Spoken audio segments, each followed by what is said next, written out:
I think this was an interesting study that was done at Yale. And we're always interested in donor behavior, right? That's what we need to be thinking about. And through the research, they found that really some simple messaging changes can really significantly increase giving. So now this particular study was done for getting that first donation. Some of the messaging that can be changed, but really, when you think of the communication tool, it can be used for the first donation and it can be used for retaining donors as well.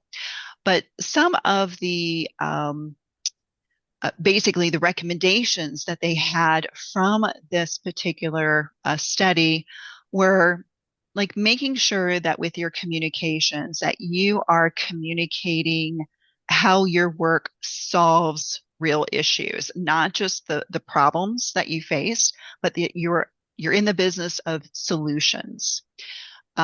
Next, they said, be able to provide tangible, visible results that donors can identify with. So that's really something where, your storytelling can come into play. People need to be able to visualize the impact of their donation.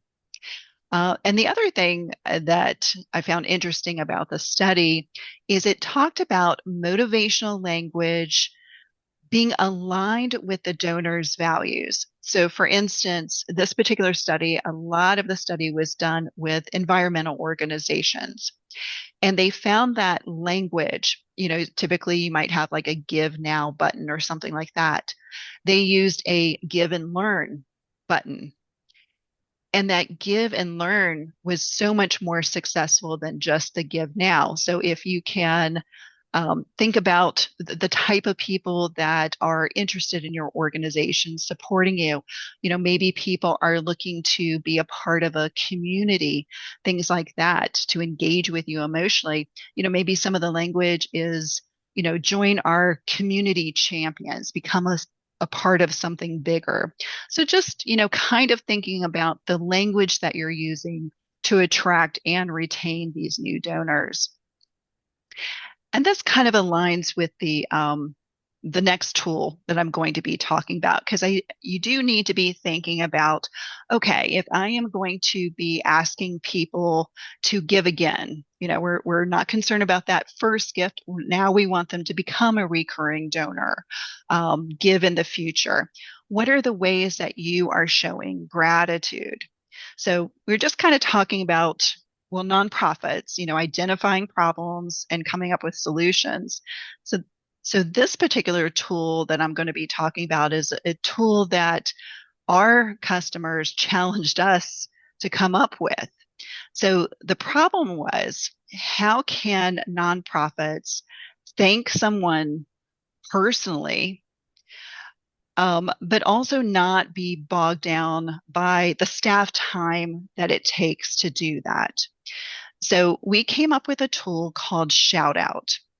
And what it does is it works with a mobile app that we have. So we have a mobile app. And within the app, there's this area called Shoutout.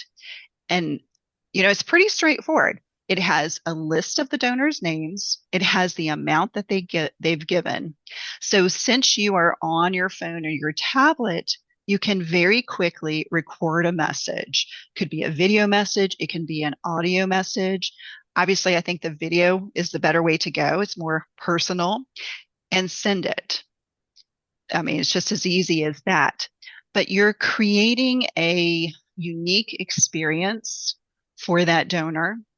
You're personalizing it because, you know the name, you know the amount that they've donated, but those other pieces that you can pull into it, like the storytelling, or maybe if you have opportunities for people to learn more about your organization, while you're creating that little video thank you for them, you can send them that information as well. So it's a way to engage them on a whole different level. And it really, checks a lot of boxes of what you're looking to do to thank your donors specifically and personally.